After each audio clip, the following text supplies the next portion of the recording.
Good morning. My name is Janice Edwards. I'm the Executive Director of New Concepts, an outpatient treatment program that provides services to individuals that are dealing with a substance use disorder or a mental health disorder. And we are also an outreach ministry of Friendship Baptist Church. This morning you're going to hear from two dynamic men. Ernie Banks, who is the Manager of Case Management Services of New Concepts, as well as the CEO of Stand Up, Man Up, an advocacy program that deals with social injustices in our community. And then there's Lurley Archambeau, who is the medical director and psychiatrist of New Concepts and the CEO of Archambeau and Associates. We're dealing with two pandemics. One, the COVID-19, and then the other, systemic racism. Trying to navigate through these times can be exhausting and overwhelming, and you might find yourself challenged with physical health as well as mental health. And then there are our emotional needs.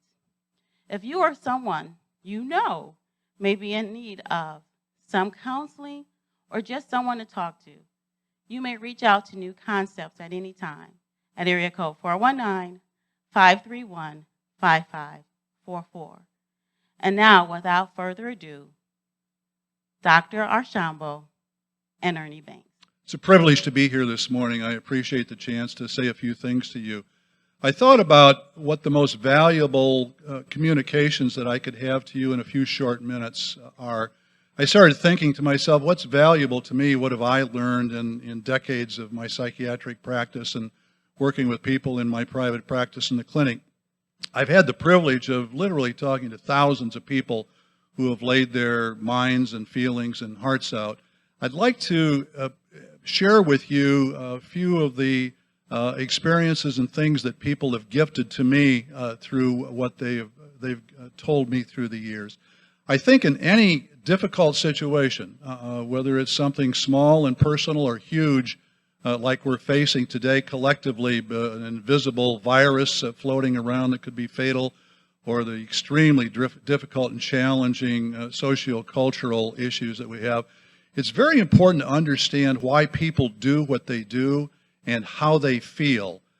I think one of the pearls that I would like you to take away from this is it's impossible to understand human behavior and human feelings without understanding where those come from. They come from the way we perceive our situation. From the moment we're in existence, we need to try and figure out what's going on in our existence, to give meaning to that moment and the moments that have passed. It's that creation of meaning out of which will emanate feelings, and out of which will emanate thoughts, and out of which will emanate behavior. So it's critically important to understand how different people will perceive things differently. Our personal experiences from the very get-go belong to us alone. Our perceptions are a product of our need at any given moment, what will help us to survive and thrive.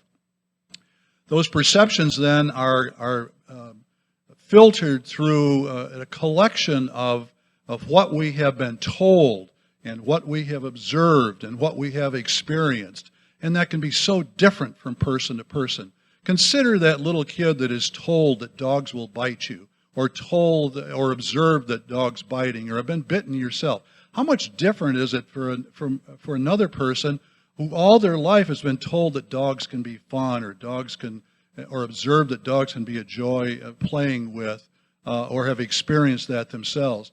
So we constantly carry along with us what we've been told, what we've observed, and what we have experienced. Always remember that what a person feels and where they take those feelings into action is a product of their own personal experiences. Individually, we have to use our thinking process to constantly evaluate and validate what our perceptions are. Are they accurate? Do they serve our needs? The other pearl that I would like to leave you with is a collection of human experiences that we, from the very beginning of our existence, try to put together to support our sense of humanness.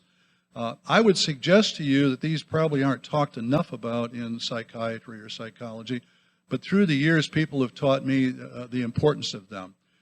We have an instinctual need to connect to ourselves and to things outside ourselves. And I have determined for myself, and I'd have you consider, that the essence of connectedness is what we call love. When we truly connect to something, we say that we love it. I don't care whether you're standing on the mountains and talking about loving the mountains or loving your mother or loving that steak in front of you. The essence of it is that we feel connected to it. And when we start to feel connected to things as human beings, the next most important thing for resilience and to deal with situations is that people long for a central belief system. I call it faith. It's a central belief system that we need to answer some very fundamental questions. What is? What's it all about? Who am I? What's my worth? And how do I fit into all of this? That's such an important system that people will grab at almost anything sometimes just to fulfill that need. Once they have a faith system, it allows them to enter relationships, connectedness to other people, to love other people.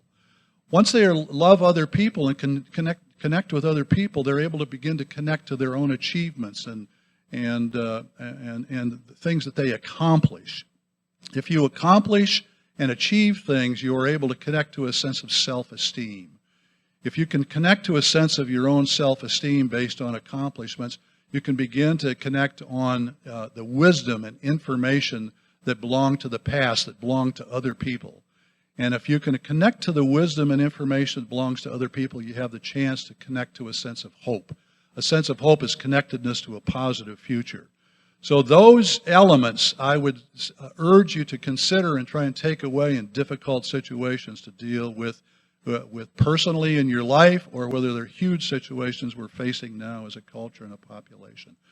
Learn to love, learn to connect to a central belief system that works for you, learn to connect to other people in relationships, learn to connect to self-esteem, achievements and accomplishments, learn to connect to the wisdom of times past and other people, and you learn to connect to a sense of a positive future.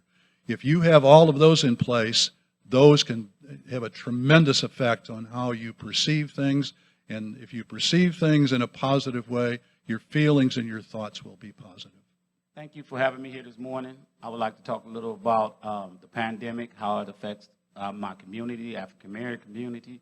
I would like to talk about mental health issues and substance use disorder. In the black community, when it comes to mental health, there's a stigma how if we search help, if we seek help, then that means we have a major problem. It's taught to stay inside our home. We don't let things get outside our families. But we're dealing with something right now that has never been dealt with, is pandemic. So when you're talking about things that's closed down, we're talking about people dealing with depression. We're talking about people dealing with isolation. We're talking about people dealing with loneliness. And these things add up. And when you don't have no one to talk to, we tend to take that mental health, or we tend to take the issue and we start messing with the substance use disorder, which I don't know which attribute the other, if it's the mental health or the AOD. But I want to talk a little bit about mental health. So when you're talking about mental health, I know it personally because I have somebody in my family that's dealing with mental health, a schizophrenic issue. We talk about resources. We talk about we don't have many resources for people to go to in the African American community. We don't have many resources where people feel free to talk to or go in and talk to. If you don't have insurance, you can't. And everything that's going on today, we need to reach out. We got to be able to talk to someone. We got to be able to have someone to embrace you while we are feeling that way. I would like to say this too. Substance use has always been in our community. But right now, with the pandemic going on, we are seeing more overdoses in the African American community. We are seeing crack coming back on the rise. We are seeing more mental health, people with mental health issues walking around the community with nowhere to go and no help. We got to find some way, and that's what I want to talk about, new concepts. New concepts, I'm the case manager of case management services. In new concepts, we're seeing a fluctuation of people coming in, clients, coming in and in search of some sort of help, in search of how can I get through this pandemic? I'm dealing with this loneliness. I'm dealing with this isolation. I'm dealing with this police brutality. I'm dealing with all this. How can I get help? And what I want to say is, at New Concepts, we offer that help. We offer mental health, substance use disorder. We have therapists, case managers that could address those issues.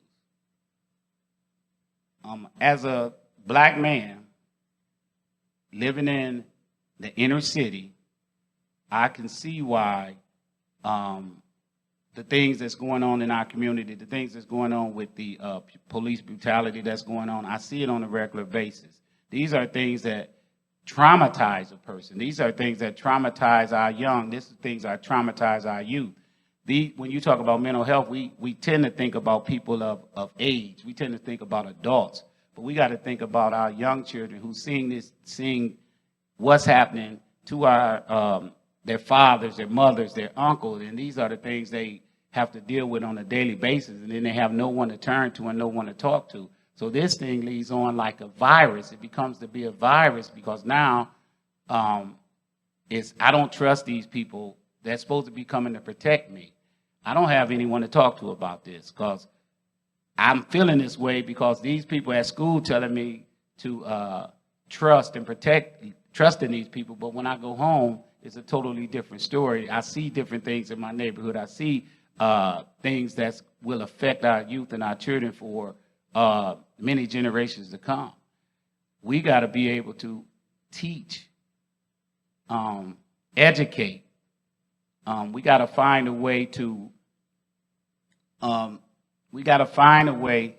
make this thing work, to find a way to unify. Because if we don't, the things that's going on today, the pandemic, the police brutality, the mental illness, the stressor things that's going on home, and we're not talking about the in-house things. So all these things that's going on in our community, all these things that's happening in our community adds to the mental health issues that we deal with on a daily basis. And it also adds to substance abuse because we try to block out by using substance abuse. We try to block out, we try to numb, we try to ease the pain of what we call in our community everyday life. So I just want to say there is hope. There is hope. Come to New Concepts. Ask for Ernie Banks. We can make a change. That concludes our time with you today. But I do want to remind you that New Concepts is here to help and to bring hope. We embrace anyone who walks through our doors and equip them with the necessary tools to be successful in their lifestyles. And then we empower them to be productive and accountable citizens of our community. Thank you for your time.